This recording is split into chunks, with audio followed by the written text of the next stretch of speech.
श्री शिवाय नमस्तु भयम। दोस्तों, जैसा कि आप सभी लोग जानते हैं कि 29 जनवरी 2026 यानी गुरुवार को पड़ रही है माघ मास की शुक्ल पक्ष जया एकादशी व्रत। और दोस्तों, यह वह तिथि है जो माघ महीने में पड़ने वाली सबसे बड़ी तिथि है, क्योंकि यह गुरुवार के दिन पड़ रही है और इसका बहुत ही बड़ा और विशेष महत्व होता है। पूज्य गुरु जी ने कहा है कि अगर कभी भी मौका लग जाए और माघ महीने की जया एकादशी व्रत गुरुवार को पड़ जाए तो आप लोगों को 7 चने की दाल वाला उपाय तो अवश्य ही करना चाहिए। इन दोनों का संयोग बहुत कम आता है और इसी के साथ में गुरु जी ने अपनी शिव पुराण कथा में बताया है कि इस दिन आपको 7 चने की दाल वाला उपाय तो आपको अवश्य ही करना चाहिए, क्योंकि ऐसा दिन पूरे साल में सिर्फ एक ही बार आता है। और दोस्तों, आप सभी लोग जानते हो कि गुरुवार एकादशी का अगर सबसे बड़ा कोई उपाय है तो 7 चने की दाल वाला उपाय है। तो दोस्तों, इस गुरुवार एकादशी के दिन आप लोगों को इस 7 चने की दाल वाला उपाय को जरूर करना है। बहुत सारे लोग होंगे जिन लोगों ने इस उपाय को ना किया हो, मतलब पूरा साल निकल गया उन्होंने किसी भी दिन इस 7 चने की दाल वाला उपाय को ना किया हो। पर दोस्तों, आपके पास एक आखिरी मौका बचा हुआ है जो कि 29 जनवरी गुरुवार एकादशी के दिन है। तो इस दिन आप लोगों को इस वाले उपाय को जरूर कर लेना है, भले ही आपने महीने भर इस उपाय को ना किया हो, जनवरी गुरुवार किया हो। पर अगर आपने इस माघ महीने के गुरुवार एकादशी के दिन अगर इस वाले उपाय को कर लिया तो आपको इस उपाय को करने का वो फल मिलेगा जिसकी आपने कभी कल्पना भी नहीं करी होगी। इसीलिए आप लोग इस वाले उपाय को एक बार जरूर कर लेना है, ताकि आप लोगों के हाथ से यह मौका ना जा सके और आपको इस उपाय को करने का फल मिल सके। दोस्तों, यह उपाय पंडित जी ने अपनी अभी की ही श्री शिव पुराण की कथा में बताया है, जिस उपाय को आज हम आपको बहुत अच्छे से समझाने वाले हैं। इस वीडियो को देखने के बाद इस उपाय को समझने के लिए आपको कोई और वीडियो को देखने की जरूरत नहीं पड़ेगी।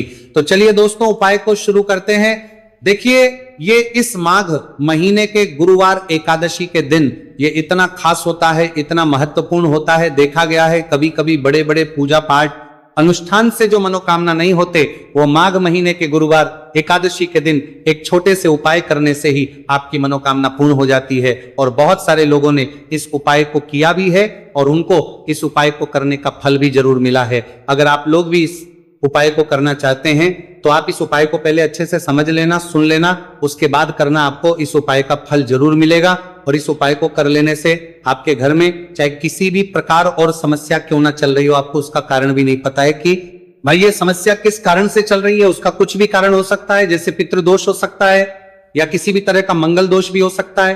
तो इस दिन आप लोगों को यह वाला उपाय कर लेना है। यह एक ऐसा उपाय है जिस उपाय को अगर किसी विशेष दिन पर किया जाए तो भाई उस विशेष दिन का जो है वो तो हमें मिलता ही मिलता है, पर हमने उस दिन पर इस उपाय को है तो हमें उससे भी बड़ा फल मिलता है और फल बहुत जल्दी मिलता है, क्योंकि आप इस उपाय को बहुत ही बड़े और विशेष दिन पर कर रहे हो। तो चलिए अब उपाय के बारे में बात करते हैं, लेकिन उससे पहले आप लोगों को ये जानना आवश्यक है कि आखिर ये उपाय किस समय करना है, किसको करना है और कैसे करना है। तो चलिए हम आगे आपको वीडियो में एक एक करके बता देते हैं। लेकिन उससे पहले अगर आप लोग हमारे चैनल पर बार आए हैं या फिर मेरी आवाज आज पहली बार सुन रहे हैं तो हमारे चैनल को सब्सक्राइब जरूर कर लेना और इस वीडियो को लाइक करके कमेंट बॉक्स में श्री शिवाय नमस्तु भयम ओम नमः शिवाय जरूर टाइप कर देना। तो दोस्तों, इस 7 चने की दाल वाला उपाय को हमें इस गुरुवार एकादशी के दिन कैसे करना है, किसको करना है, किस समय करना है और कहां पर करना है, ये सारे सवालों के जवाब आपको इस वीडियो में मिल जाएंगे। और जो ये देखेगा भाई उसको 7 चने की दाल वाला उपाय जरूर करना चाहिए, क्योंकि इस दिन एक चने की दाल का भी बहुत ही बड़ा और विशेष महत्व होता है। और जब बात आतर बहुत ना होगा, विशेष महत्व होता है जाए 7 चने की दाल वाला उपाय की, तो ये सोने पर सुहागा वाली बात हो जाती है और ये एक बहुत ही बड़ा उपाय हो जाता है इस गुरुवार एकादशी का। तो अब दोस्तों, इस 7 चने की दाल वाला उपाय को आखिर करना किसको है, सबसे पहले हम लोग वो बात जान लेते हैं। तो देखो, घर की जो बड़ी माता होती हैं उन माताओं बहनों में से कोई भी एक बड़ी माता बहन इस वाले उपाय को कर सकती है। और दोस्तों, अगर आप चाहे तो अपने घर में से सभी सदस्यों को भी इस उपाय को करवा सकते हैं। अगर किसी व्यक्ति की खुद की कोई मनोकामना है, खुद की कोई दुख और परेशानी है जो कि वो अपने लिए ही करना चाहता है, इस वाले उपाय को तो वो खुद अपने लिए भी कर सकता है। बाकी अगर कोई घर में से ऐसा है जो कि अपने पूरे घर परिवार की सुख और शांति के लिए ये वाला उपाय करना चाहता है तो भाई वो भी कर सकता है, उसमें भी कोई वाली बात नहीं है। कहने का मतलब यह है कि इस उपाय को हर एक सदस्य भी कर सकता है और पूरे घर परिवार के सदस्य के लिए घर की बड़ी माताओं बहनों में से कोई एक माता बहन भी कर सकती है। माताएं बहनें अगर घर में उपस्थित ना हो या वह ये वाला उपाय ना कर पा रही हो तो फिर घर का कोई बड़ा सदस्य भी इस 7 चने की दाल वाला उपाय को कर सकता है, चाहे फिर वह पुरुष ही क्यों ना हो, उसमें कोई भी दिक्कत वाली बात नहीं है। अब दोस्तों जो अगला प्रश्न निकल कर आता है वो ये आता है इस उपाय को लेकर कि आखिर इस उपाय को हमें किस समय करना, सुबह के समय करना है कि शाम के समय करना है।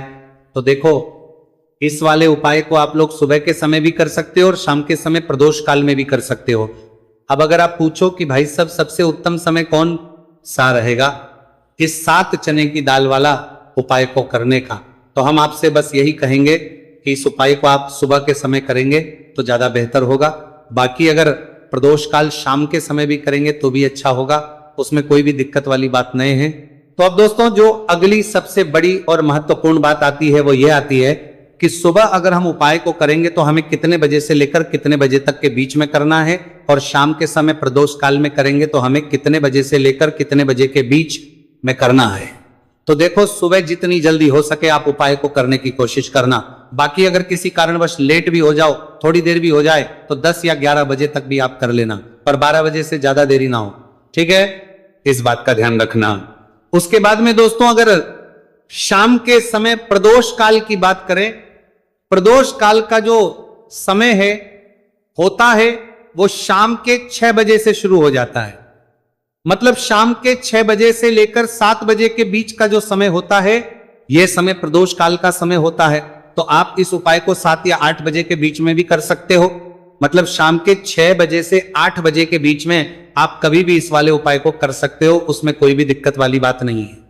देखिए गुरु बृहस्पति को मजबूत करने से हमें हमारे जीवन में सफलता की प्राप्ति होती है। यदि हमारा किसी भी प्रकार का कार्य अटक रहा है, परिपूर्ण ही नहीं हो पा रहा है, तो हमें अपने गुरु ग्रह को मजबूत करना बहुत अधिक आवश्यक होता है। देखिए जब भी आपको ऐसा लगने लगे कि आपका जो जीवन है बहुत ही ज्यादा दुर्भाग्य के साथ बीत है, आपके कोई भी कार्य सिद्ध नहीं हो पा रहे हैं, तो जीवन में दुर्भाग्य को सौभाग्य में बदलने के लिए आपको यह चमत्कारिक उपाय करने चाहिए।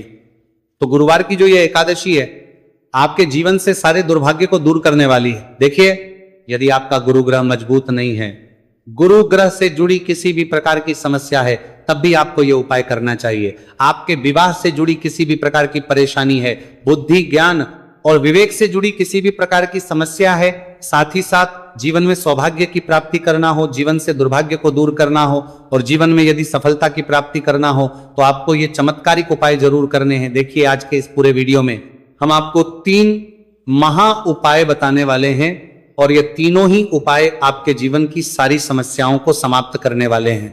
तो चलिए दोस्तों जान लेते हैं विशेष उपाय के बारे में। देखिए इस उपाय को करने के लिए आपको मात्र 7 चने की दाल लेनी होगी, यानी कि आपको 7 चने की दाल लेनी होगी। देखिए चने की दाल जब भी आप लेंगे तो ये कहीं से भी टूटी हुई भी खंडित नहीं होनी चाहिए, इस बात का आपको विशेषकर ध्यान रखना है। इसी के साथ में आपको एक तांबे के पात्र के अंदर शुद्ध जल लेना होगा और इसी के साथ में आपको एक स्टील की कटोरी लेनी होगी जिसमें आपको शुद्ध जल लेना है। इसी कटोरी के अंदर आपको 1 से 2 गुड़ के टुकड़े भी डाल देने हैं, यानी कि आपको गुड़ वाला जल तैयार कर लेना है। अब इन तीनों ही सामग्रियों को लेकर के आपको पहुंचना है भगवान शिव के मंदिर में। देखिए दोस्तों ये जो उपाय है आप इस गुरुवार एकादशी के दिन सुबह से लेकर के शाम तक किसी भी समय में कर सकते हैं। देखिए दोस्तों सबसे पहले तो आपके पास जो 7 चने की दाल है, इसे आपको जो आपने गुड़ वाला जल तैयार किया है उसमें आपको डालनी है। आप 7 चने की दाल भी ले सकते हैं, 11 चने की दाल भी ले सकते हैं, 21 भी ले सकते हैं, और यदि आप 41 चने की दाल लेते हैं तो बहुत ही शुभ होता है। तो आपके पास जितनी भी चने की दाल है सबसे पहले तो आपको उसे गुड़ वाले जल के अंदर डाल देनी है। अब देखिए दोस्तों आपके पास जो 1 लोटा शुद्ध जल है, इसमें से थोड़ा सा जल सबसे पहले आपको भगवान शिव की शिवलिंग के सीधे तरफ जहां गणेश जी का स्थान होता है वहां पर आपको अर्पित करना है। फिर थोड़ा सा जल श्री कार्तिकेय जी वाले स्थान पर अर्पित करना है। फिर आपको थोड़ा सा जल माता अशोक सुंदरी वाले स्थान पर अर्पित करना है।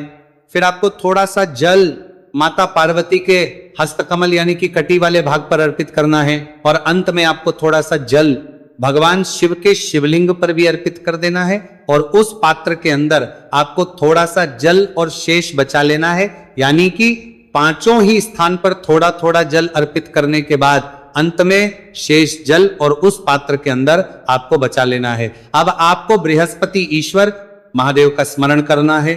और आपके पास जो चने की दाल है इसे आपको अपने सीधे हाथ में रखनी है। देखिए गुरु का दिन है, इसीलिए आपको ओम नमो भगवते वासुदेवाय इस मंत्र का जाप भी करना है। अब देखिए दोस्तों, आपके पास जितने भी चने की दाल है, चाहे 7 है, 11 है, 41 है, उतनी बार आपको बृहस्पतिश्वर महादेव का स्मरण है। और ये जो चने की दाल है इसे आपको भगवान शिव के शिवलिंग पर अर्पित कर देनी है। आपको लगातार बृहस्पतिश्वर महादेव का स्मरण करते रहना है। अब देखिए अंत में जो आपने उस पात्र के अंदर शेष जल बचाया था, इसे आपको भगवान शिव के शिवलिंग पर ही धीरे धीरे अर्पित कर देना होगा। श्री शिवाय नमस्तु भयम इस मंत्र का जाप करते हुए यह उपाय करने मात्र से आपका जो भाग्य है वह स्वर्ण के समान चमकने लगता है। आपके से जो भी दुर्भाग्य है वह दूर होता है। तो इस प्रकार से आपको यह उपाय कर लेना है। यह उपाय आप सुबह से लेकर के शाम तक किसी भी समय में कर सकते हैं। अब दोस्तों हम जान लेते हैं गुरुजी द्वारा बताए गए दूसरे उपाय के बारे में। देखिए इस उपाय को करने के लिए आपको सबसे पहले तो मात्र थोड़ा सा शुद्ध घी लेना होगा। देखिए आपको मात्र आधा चम्मच ही शुद्ध घी लेना है। और इसी के साथ में आपको एक तांबे के पात्र के अंदर आपने ही घर से शुद्ध जल लेना होगा। और इन सभी सामग्रियों को लेकर के आपको भगवान शिव के मंदिर में पहुंच जाना है। आप यह उपाय सुबह से लेकर के शाम तक किसी भी समय में कर सकते हैं। देखिए सबसे पहले तो आपके पास जो एक लोटा शुद्ध जल है इसे आपको धीरे धीरे शिवलिंग पर अर्पित कर देना है। श्री शिवाय नमस्तु भयम इस मंत्र का जाप करते हुए और बृहस्पतिश्वर महादेव का मन में स्मरण करते हुए। अब देखिए दोस्तों, आपके हाथ की जो अंगूठे के पास वाली उंगली होती है, तर्जनी उंगली, उसमें आपको यह शुद्ध घी लेना है। और इस उंगली से आपको शिवलिंग पर जहां माता अशोक सुंदरी का स्थान होता है वहां पर आपको इस घी से अच्छे से लेपन करना है। यानी कि माता अशक्त सुंदरी वाले स्थान पर आपको अच्छे से घी का लेपन कर देना है। और आपकी जो भी मनोकामना है, चाहे आप अपने जीवन से दुर्भाग्य को दूर करने के लिए यह उपाय कर रहे हैं, जीवन सौभाग्य की प्राप्ति के लिए आपकी कोई मनोकामना हो, विवाह के लिए आपकी किसी भी प्रकार की कामना हो, जिस भी प्रकार की आपकी कामना है उसे परिपूर्ण करने के लिए आपको कोई प्रार्थना करनी है। और इस घी का लेपन आपको माता अशोक सुंदरी वाले स्थान पर करने के लिए वरसान देना है। अब दोस्तों इस घी वाली उंगली को आपको कहीं भी साफ नहीं करना है, कहीं भी नहीं पहुंचना है, सीधे आपको अपने घर लेकर के आना है। और इस घी की जो पहली बिंदी इसे आपको अपने मुख्य द्वार पर लगा देनी है। और इस घी की बिंदी आप अपने घर में जहां भी आप धन रखते हैं वहां पर भी लगा सकते हैं। आपके घर में जहां कहीं भी रसोई घर है वहां पर भी आप इस घी की बिंदी को लगा सकते हैं। तो 3 जगह आप इस घी की बिंदी को लगा सकते हैं। आपके घर में कभी भी अन्न और धन की कमी नहीं होगी। और आपके घर में जो भी क्लेश होगा वो भी समाप्त हो जाएगा। तो इस प्रकार से आपको दुर्भाग्य को दूर के लिए दूसरा उपाय करना है। तो चलिए दोस्तों अब हम जान लेते हैं तीसरे विशेष और अंतिम उपाय के बारे में। देखिए यह उपाय भी बहुत ही खास है, विशेषकर आपके भाग्य को उदय करने के लिए। यह उपाय भी बृहस्पति शवर महादेव का ही होने वाला है। और विशेषकर आपको यह उपाय भी गुरुवार एकादशी के दिन ही करना है। देखिए इस उपाय को करने के लिए आपको सबसे पहले तो एक प्यारी सी और सुंदर सी बेलपत्र लेनी होगी। बेलपत्र लेते समय ध्यान रखें कि यह कहीं से भी कटी फट्टी खंडित नहीं होनी चाहिए। यदि आपको बेलपत्र नहीं मिल पाती है तो आप शिवलिंग पर चढ़ी हुई बेलपत्र को पुनः शुद्ध जल से धोकर के उसका उपयोग कर सकते हैं। इसी के साथ में आपको एक तांबे के पात्र के अंदर शुद्ध जल लेना होगा। और इसी के साथ में आपको आधा चम्मच या फिर उससे भी कम शहद लेना होगा। अब दोस्तों मात्र ये तीनों ही सामग्रियां लेकर के आपको पहुंचना है भगवान शिव के मंदिर में। मंदिर पहुंच पाने के बाद आप सभी को पता है कि बेलपत्र में 3 पत्तियां होती हैं। और बेलपत्र की जो ये तीनों पत्तियां जिस डंडी से जुड़ी हुई होती हैं, उस डंडी पर आपको अपने सीधे हाथ की चींटी उंगली के जो पास वाली उंगली होती है, नामिका उंगली, उससे एक बिंदी लगानी है। यानी कि तीनों पत्तियों को जोड़ने वाली जो डंडी है केवल उसी पर आपको शहद लगानी है। इसके बाद आपको ये जो बेलपत्र है इससे महादेव शिवलिंग पर अर्पित कर देनी है। श्री शिवाय नमस्तुभयम इस मंत्र का जाप करते हुए देखिए बेलपत्र की जो चिकनी साइड है वह शिवलिंग से स्पर्श होगी और इसकी जो डंडी है वह जलाधारी की ओर रहेगी। इस प्रकार से आपको यह बेलपत्री शिवलिंग पर अर्पित करनी है। अब दोस्तों अंत में जो आपके पास एक लोटा शुद्ध जल है इसे आपको धीरे धीरे शिवलिंग पर अर्पित करना है। श्री शिवाय नमस्तुभयम इस मंत्र का लगातार करते हुए देखिए ये जल आपको एक विशेष प्रकार से समर्पित करना है, यानी कि ये जल आपको 7 बार में समर्पित करना है। यानी कि थोड़ा सा जल आपको समर्पित करना है, फिर आपको थोड़ी देर रुकना है, फिर आपको थोड़ा सा जल समर्पित करना है, फिर आपको थोड़ा रुकना है।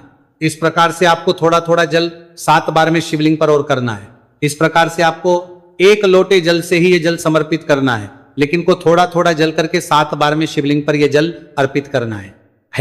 और आपको लगातार बृहस्पतिश्वर महादेव का स्मरण करते रहना है।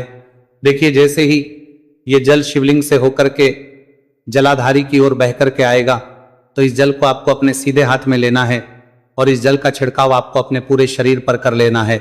बृहस्पतिश्वर महादेव का मन में स्मरण करते हुए ये जो उपाय है आपके भाग्य का उदय करता और आपके जीवन से दुर्भाग्य को दूर करता है। तो बहुत ही आसान सा उपाय है। इस उपाय को भी आप इस गुरुवार की एकादशी पर करके जरूर देखना, आपको निश्चित ही लाभ होगा। तो दोस्तों